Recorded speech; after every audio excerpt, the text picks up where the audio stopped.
Today, we're taking a hard look at a question Vince Everett Ellison just raised. Is America going back to segregation? And after watching his video, I have to tell you, I agree with more than just a little of what he said. Welcome back to Kimara Reacts. Thank you to my subscribers. And if you are new here, please help the channel grow by subscribing, like and share the video. Don't forget to hit the bell notification. Let's react. Vince points out something no politician will dare admit, that what we're seeing today isn't about laws forcing people apart. It's about choices people are making. Choices rooted in a victim mentality, weak leadership, and a refusal to take personal responsibility. And here's the part that struck me. He's right. We fought for equality, for integration, for the chance to sit anywhere, go anywhere, be anywhere. And now, some are voluntarily retreating into echo chambers and safe zones, demanding separation in the name of unity. I'm glad Vince is saying this out loud, and I'm glad we had leadership under Trump that actually rolled back some of the nonsense that kept division alive. But here's the truth. Rolling it back was the easy part. Now we have to figure out how to recover. That means rejecting the victim narrative. It means refusing to live in self-imposed isolation. And it means building strong, mixed communities that aren't held together by force, but by shared purpose. Watch Vince's commentary. The link is in my description for the full video, and tell me what you think. Are we on the road to resegregation, or is there still time to turn back? All right, let's get this thing started. You know, Carl Jung said something. He's a great philosopher. I never will forget it, and I'm going to use this line a lot.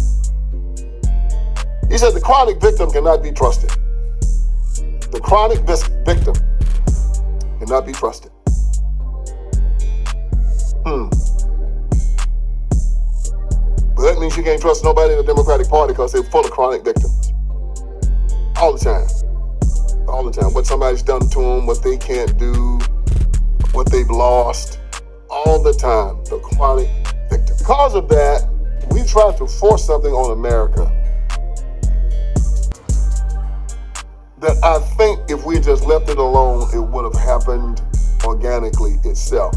But we tried to use coercion and we tried to use the law. It was something that the old historians understood, that these newfound people with the communism and everything could not understand. They really thought that the law can make you do anything you want. I mean, they tried it when they did prohibition. They were naive enough. We thought we now look at prohibition and say prohibition was insane. You can't pass laws to stop people from drinking. People gonna do what they want to do. But we tried it. The mafia and everything came from it. But we still hadn't learned our lesson. We still think that we can use the law to force black and white people to come together and like each other. Our versus Board of Education and how they tried to use busing and forced integration to integrate the schools, and it just didn't work. Schools are still as segregated now as they've ever been. And right now, you know, we have this group up in Arkansas, around the Ozarks, and they're calling themselves back to the land. And what they are saying, they're saying that they want to build a place where only white Americans can live. There don't want any blacks, any Jews, any gays. And of course, to some people, that's just the most terrible thing in the world. You know, you don't want me around, I'll show you, I'll show you. And you got black preachers and you got white liberals just tripping off of it. In the heart of Arkansas, construction is presently underway for a ethno-nationalist living community called Return to the Land. This new construction project, you're not gonna believe it, as we are in 2025, is for whites only. The membership-driven plots are reserved for those with European ancestry only. Pastor, why we gotta house because I want poor white people to have to pay you rent. That even if they don't give us reparation, they gonna have to pay us back one way or another. I mean, I don't care. Like I said before, man, if you don't want me around, just let me know. I have no problem with you doing it. But this is what Brown versus Board of Education said. Plessy versus Ferguson. Brown versus Board of Education overturned Plessy versus Ferguson. And Brown versus Board of Education said we're going to use force, we're going to use busing, we're going to use all this other stuff to force the races to come together. We're going to tell people you can't segregate on account of race and all of that. All right, this is what Brown says. This is what Plessy said before Brown. Plessy was done in 1892, okay? This is what Plessy said. It said the argument also assumes that social prejudices may be overcome by some type of legislation, and that equal rights cannot be secured to the Negro except by an enforced commingling of the two races. It says, we cannot accept this proposition. What proposition was that now? The equal rights cannot be secured to the Negro except by an enforced commingling of the two races. Got it? So in Plessy, they were saying, hey, the only way that black people can have equal rights is that you got to force black and white people to be together by law.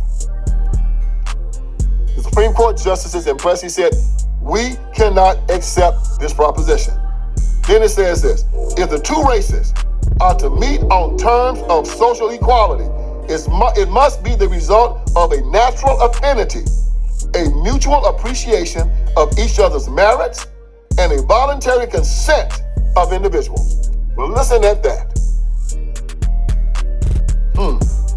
If two races are to meet on terms of social equality, it must be the result of a natural affinity, a mutual appreciation of each other's merits, and a voluntary consent of individuals.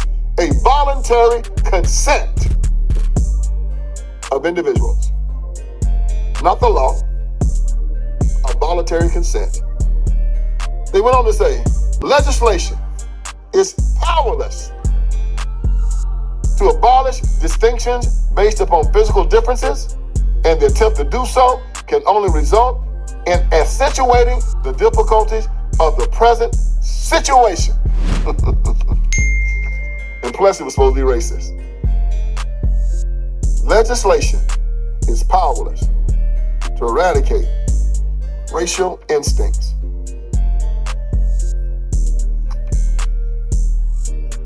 Legislation is powerless to eradicate racial instincts.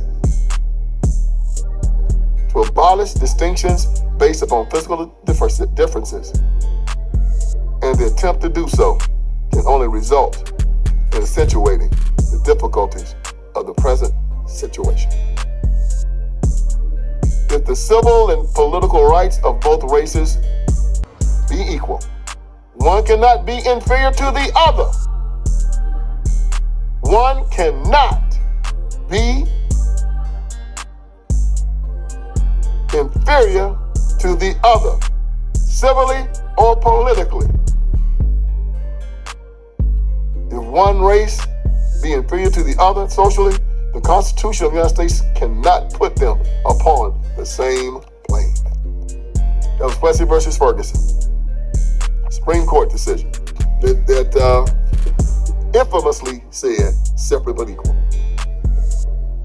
Now, do I believe in separate but equal? I don't believe the government should enforce it, but I believe in free association. I don't want to be around anyone that doesn't want to be around me. I just don't. And if you want me in your company, let's sit down and have a good time. So if these white people want to build their own little enclave up in the Ozark Mountains and do their thing, do your thing, man. I don't care. But you're going to show enough have some ignorant black preachers looking in the window and for some kind of way not feeling good about themselves unless they're allowed into the presence of these people that hate them. Oh, you got them now already complaining. How dare you keep me out? And then you got the black inner cities where no white people are allowed to come. And white people don't complain. You don't ever see white folks complaining about trying to get into black spaces. I've never seen white folks march against a HBCU. All but black folks raising hell about getting into Harvard and Yale and Princeton. Never seen white folks argue about trying to get an NAACP Image Award or a BET Award. All but white black folks raising hell about trying to get an Oscar. It's amazing. And then when you walk around and wonder why you're not respected by anybody, you kind of see it now, don't you?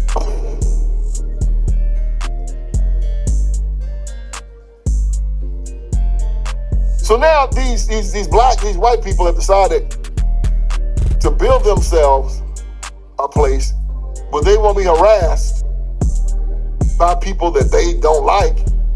And when you look at the television today and you see what happened down in Cincinnati,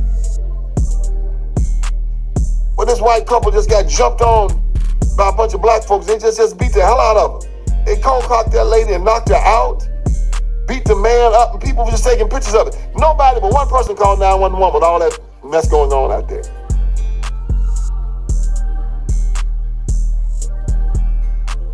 And you're wondering why America is now in some areas saying we want to desegregate, we want to segregate ourselves from the people that we don't want to be around.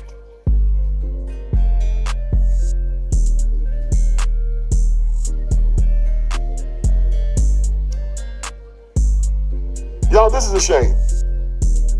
It's a shame that it's come to this, but it's also a shame that we haven't learned yet that if you want to get into these spaces, you earn your way in.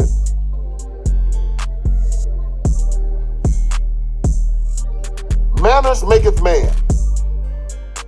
This is something that too many people don't understand, of all races. Manners maketh man.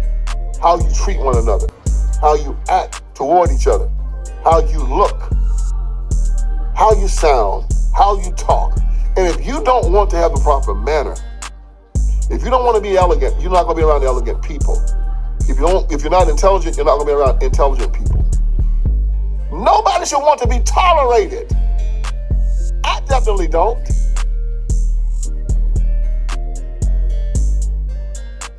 We'll tolerate you. Yeah, thank you. So with all of these no good, lying, jack-leg preachers who are begging still to get in spaces of people that don't want you in their spaces.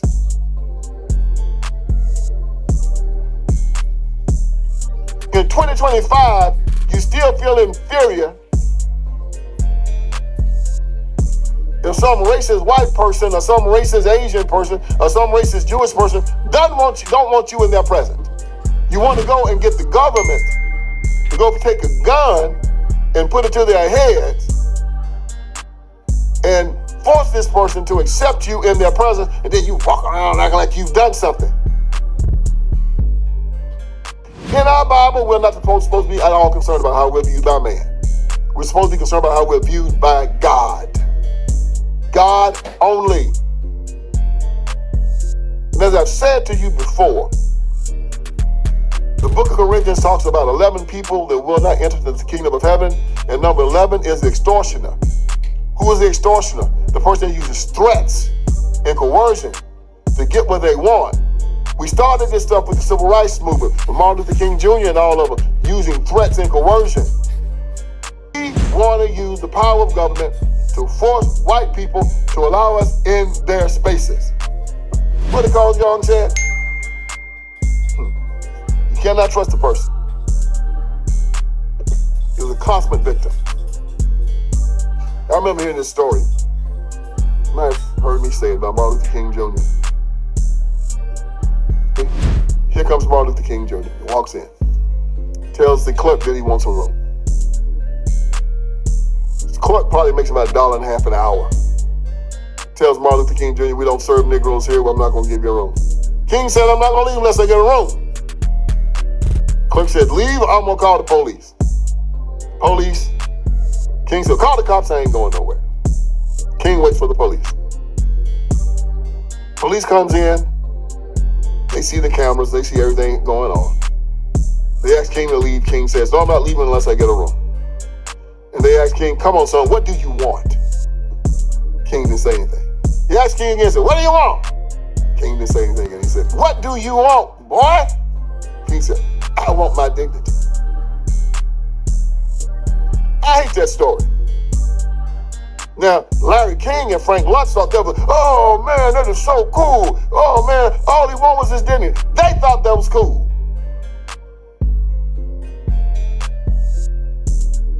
Black man going to a white man, a white racist, demanding that this white racist give him his dignity.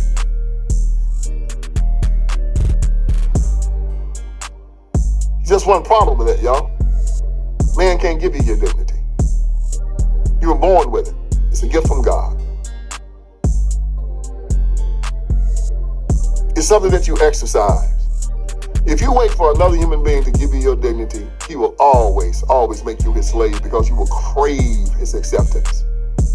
And this is where prostitution comes from, and this is where drug abuse comes from, and this is where people being misused and the marching and the begging comes from. Telling somebody else, you hold my dignity in your hands. Well, God gives me my dignity. You can't take it from me. It's mine.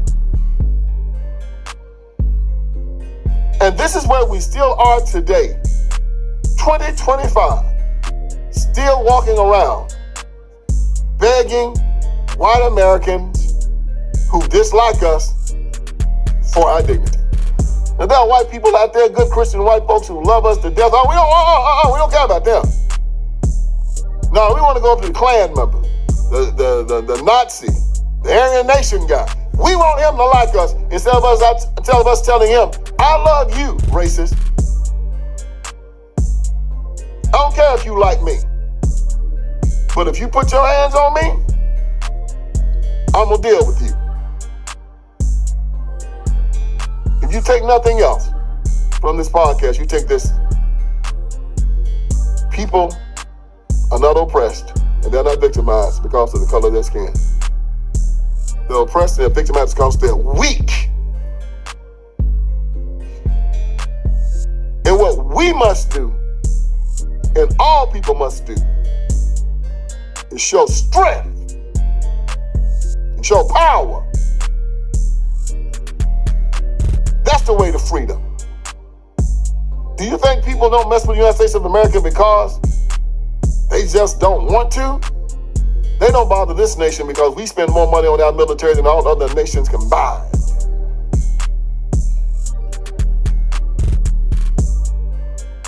They don't bother us because we're strong. And these weak, soy-backed, lily-livered black men out here, these cowards, y'all make me sick and you just think in my nostrils. So y'all go up there to the Ozark Mountains. Start messing with those white folks up there, trying to force them to let you come in and live amongst them. They might have something for you up there in the Ozark Mountains. I'd advise you to stay down here and just live with your own people and be happy. I know it's going to be hard for y'all to do because unless white folks sign off on you, you feel real bad about yourself. So we're going to keep on watching this resegregation of America. We're going to keep on watching. People decide to go in their own safe spaces because they don't want to be around people who are trying to hurt them or people who are trying to hate them.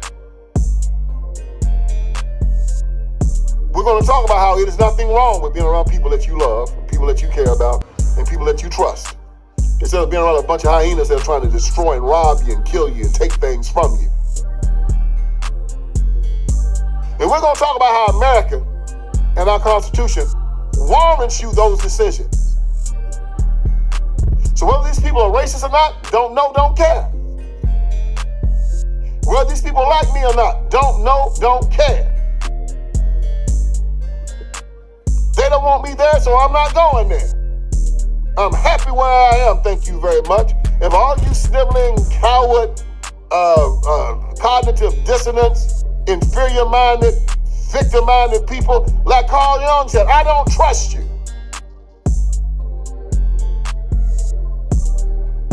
And the rest of America don't either. And that's why we're segregating ourselves from you. So let the games begin. And you keep watching, you keep understanding this, because I'm here to wake you up. Hope I did you some good today. So join me again for another edition of the Vince Everett Ellison Show. Thank you for watching. Please like, share, and subscribe, and I'll see you on the next one.